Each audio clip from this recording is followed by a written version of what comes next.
Fala galera, como é que vocês estão? Espero que estejam bem. Sejam bem-vindos a mais um vídeo do nosso canal. Como vocês sabem, ou talvez não saibam, eu sou Ítalo Marques e estou aqui de volta com... Miguel Braga, prazer pessoal, tudo bem? Ele passou um episódio ausente, então pra mim agora vai ser 4 de 9 paga, pra ele 3/9. E eu vou contar a verdade, cara. Eu não pude vir porque o episódio foi muito triste. Eu fiquei em casa chorando. Bill, Frank! E não pude vir. Está aí a verdade pra vocês. A gente joga com a verdade. É verdade. Enfim, hoje a gente veio falar aqui sobre um tema que vocês já sabem, que a gente vem aqui toda semana pra tratar, que é The Last of Us. Então, se você quer saber o que nós achamos desse quarto episódio, intitulado Please Hold My Hand, é só aguardar aí pra depois da vinheta.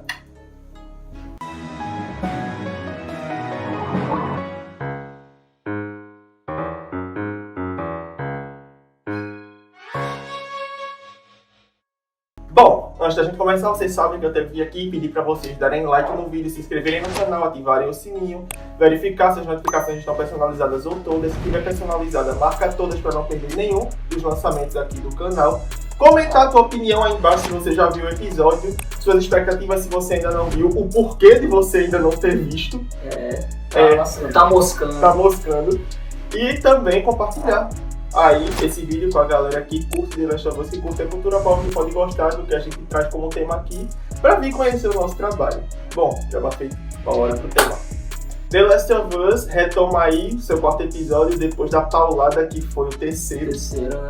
Com a história de Bill e Frank, fora do eixo da história. Mas muito importante, né? Agora a gente volta pro eixo, a gente tá seguindo Joel e Ellie depois de eles terem pegado todos os suprimentos necessários lá na casa de Bill.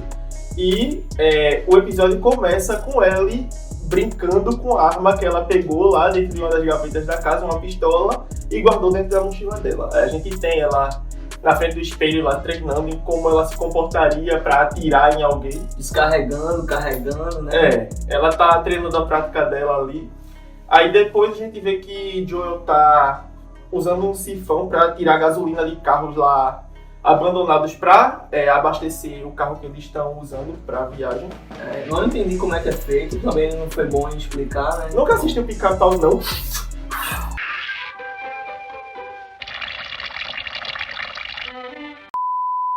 Só que ali não vai chupar a gasolina pra boca e pulando, né? Enfim, a gente vê que ele chega lá e tem um momento com ele que ela fala que encontrou um livrinho de piadas e faz piada pra tentar fazer ele rir lá e ele não demonstra nenhuma emoção diante disso.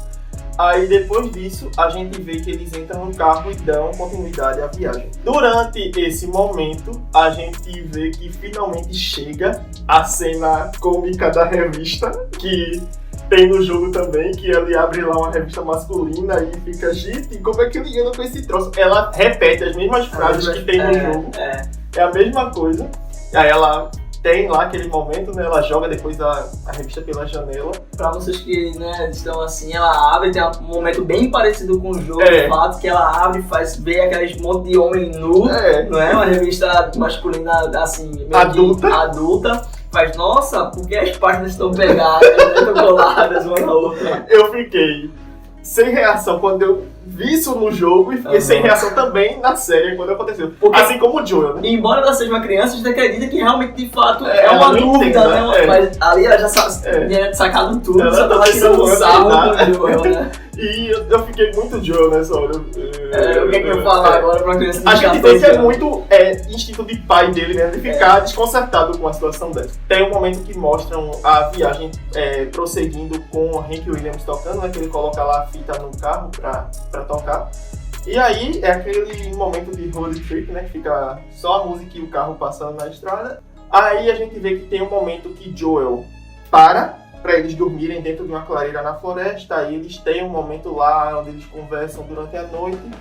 E no outro dia de manhã eles seguem. É bom também, assim, se ater nessa parte que Ellie coloca um castelo na mente de Joel, né? Fala, tipo, ninguém vai seguir a gente, aquele pessoal que você falou, as pessoas não vão vir aqui atacar a gente, né, de madrugada. Aí, tipo, Joel fala, não vai, fica tranquila, né?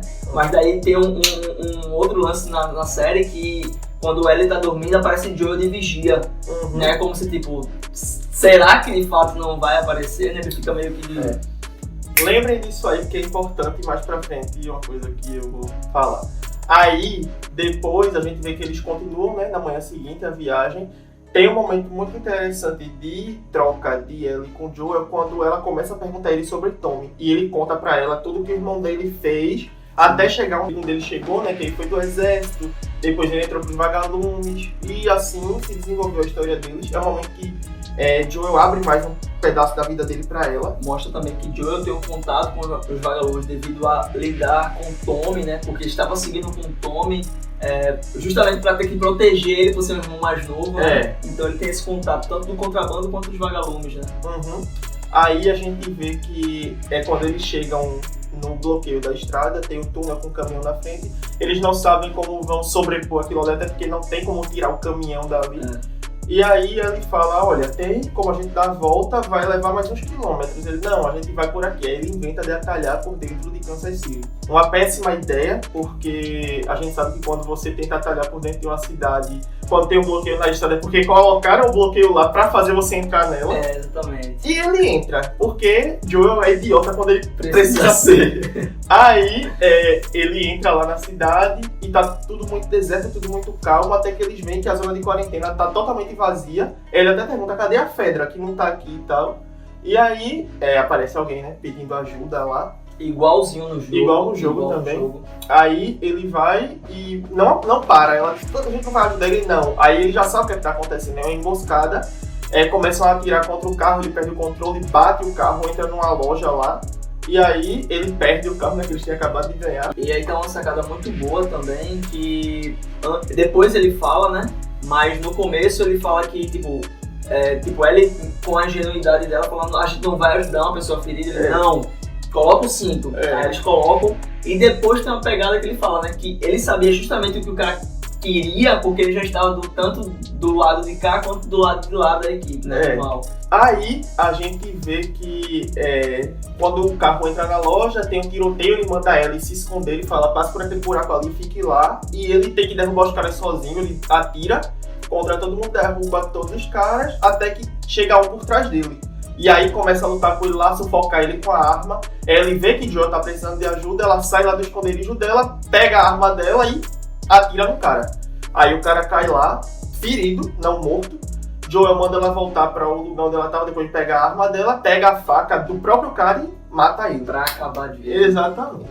Aí a gente vê que depois disso aí, a gente conhece Kathleen, que é a chefe da milícia de Kansas City lá.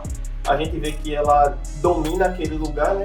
Provavelmente alguém que se opôs à Fedra, prometendo liberdade pro povo, mas é aquele negócio. Muita gente que chega prometendo liberdade, que vai salvar o povo da opressão, começa a oprimir depois que consegue o poder. É o que ela faz aqui. E aí ela tá lá interrogando o médico acerca de informações a respeito de Henry. E o médico não sabe de nada, não quer dizer nada. Ela tá lá com ele dentro de uma cela e ele fala, eu ajudei você a vir ao mundo e tal, você... Eu pari, né? Assim mesmo.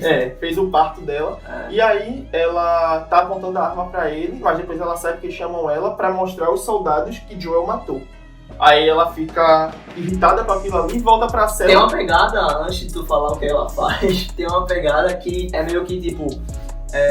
eu percebi que eles perguntam, ela faz uma pergunta, mesmo se a gente tiver um médico, tem como a gente salvar ele que tá ferido? Aí o cara faz, não, tipo...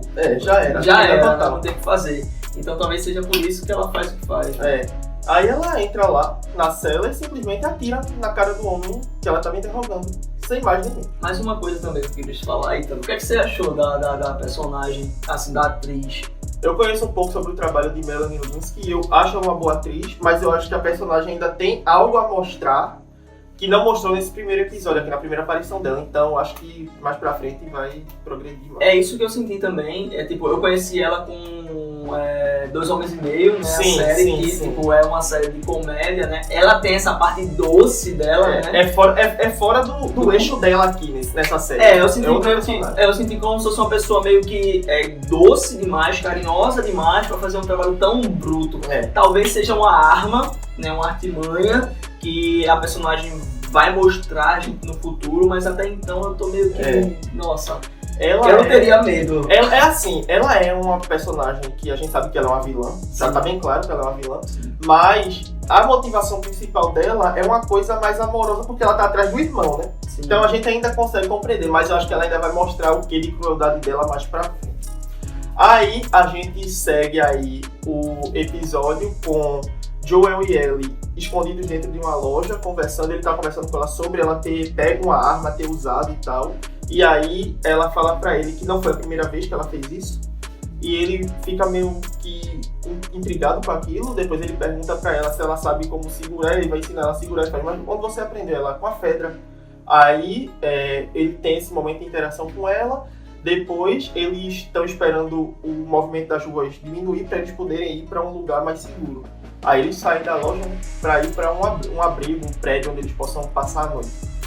Aí a gente vê que volta para Catelyn quando o Perry, que é como se fosse o braço direito dela lá, chega para dizer para ela que encontrou uma coisa. E aí quando ela vai com ele leva ela para um esconderijo lá onde tem umas latas de comida no chão, que ela fala, eles estão ficando sem comida. Então eles provavelmente vão atrás de suprimentos. Mantenha a ronda perto dos mantimentos lá pra encontrar ele. E nesse mesmo prédio onde está o esconderijo, eles encontram uma cratera pulsando do fogo. E aí ela manda fechar o prédio e esvaziar, porque o risco vai ser muito grande. E a gente sabe que provavelmente dali ainda vai surgir algum problema nos próximos episódios, provavelmente. Eles não vão mostrar aquilo ali à toa. É verdade. E tem uma ponta solta, né? Eu acho que não acredito que seja uma ponta solta. Tem coisa muito perigosa vindo aí. Aí a gente vê que Joel e Ellie estão entrando num prédio. Ele coloca ela pra dentro, né? Ele dá o calço lá pra ela subir, ela entra, que é como se fosse uma referência às coisas que eles fazem no jogo. Uma coisa também que eu senti é que ele tinha essa pegada com o Tess, né? Que logo quando o Tess vai fazer o rodeio, limpar a área pra abrir a porta pra eles faz primeiro com o Tess. E agora eu vi ele fazendo com Ellie, né? Que justamente é por causa da uma referência do jogo. Depois disso, eles entram pra dormir. Tem um momento lá que ele espalha cacos de vidro pra se alguém pisar e ele escutar, né? O pessoal tá se aproximando. E ele deita pra dormir com ela e tenta descobrir ainda quem foi que ela feriu, porque ela falou que não foi a primeira vez que ela atirou, ela diz que não quer falar sobre isso. Eles têm uma conversa breve lá e depois ele vai e faz a última tentativa do episódio de fazer uma piada, né? Aí ela faz uma piada lá, ele tenta segurar, mas ele não aguenta, os dois começam a rir. É um momento muito bonitinho dos dois, eu amei aquela cena. Aí eles adormecem, né? E aí a gente entra no mérito de falar sobre o oposto do que a gente viu no início do episódio. Joel não dormiu pra fazer a ronda na floresta, mas ela colocou ele num lugar tão confortável ali naquela conversa, naquele momento, que ele adormeceu e ele não percebeu que tinha gente chegando. E quando ele acordou, os dois estavam lá com armas na cara deles, porque Sam e Henry encontraram eles lá, né, e pediram pra eles fazerem silêncio. E aí... acaba o episódio, né? Uma coisa também que deixei faltar, porque eu não vim no episódio 3º, mas concluindo aqui a nossa análise. Sobre o 3º episódio, quem foi o personagem pra você? Destaque. Os dois, Bill e Frank, né? Tem que ser um. Então eu fico com Bill. Eu também fico com Bill. Concordamos, Bill foi o que carregou, né? Criou um laço maior. Frank humanizou mais ele, mas o episódio é mais sobre ele do que sobre Frank, na verdade. E nesse 4º episódio? Nesse 4º, eu fico com Ellie. Ellie? Eu acho que ela brilha nesse episódio mais do que qualquer personagem.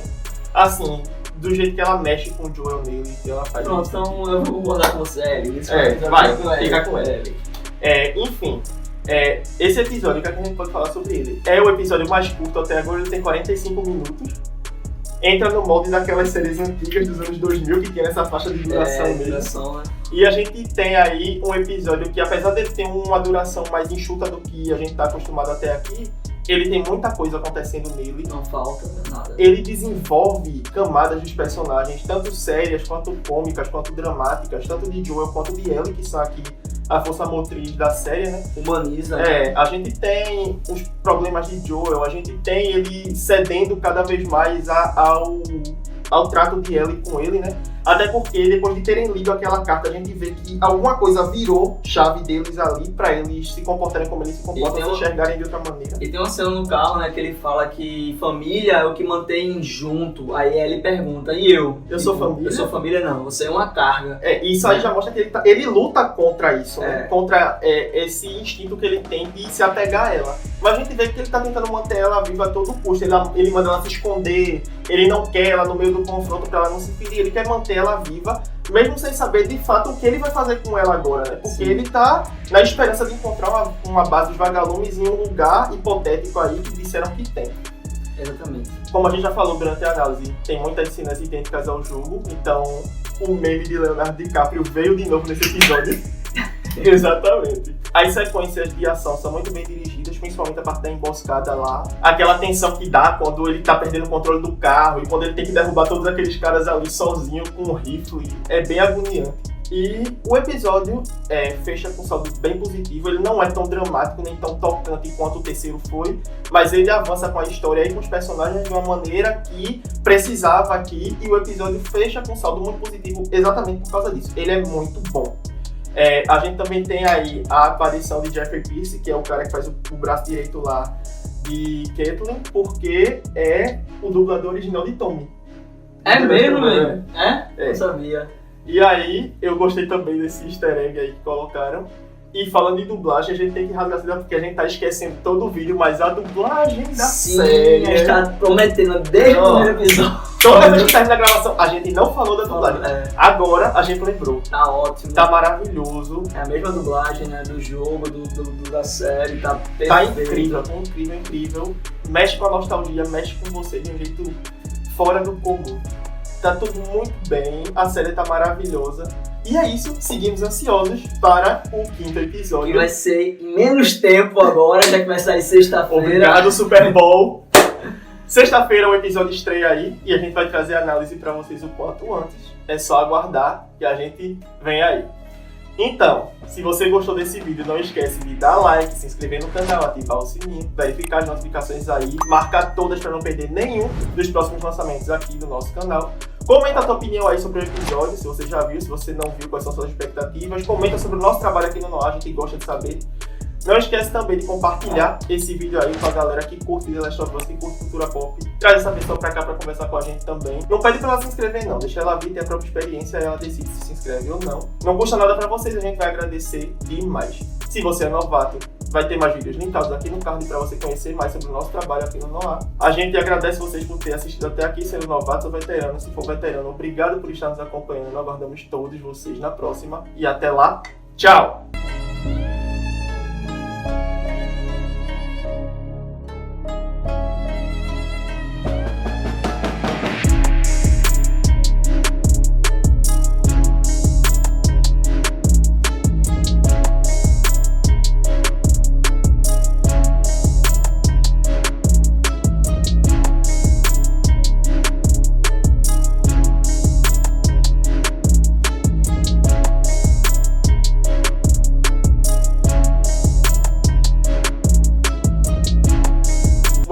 Sabe por que você tem que beber um suco devagar? Porque fica um suco lento. Idiota.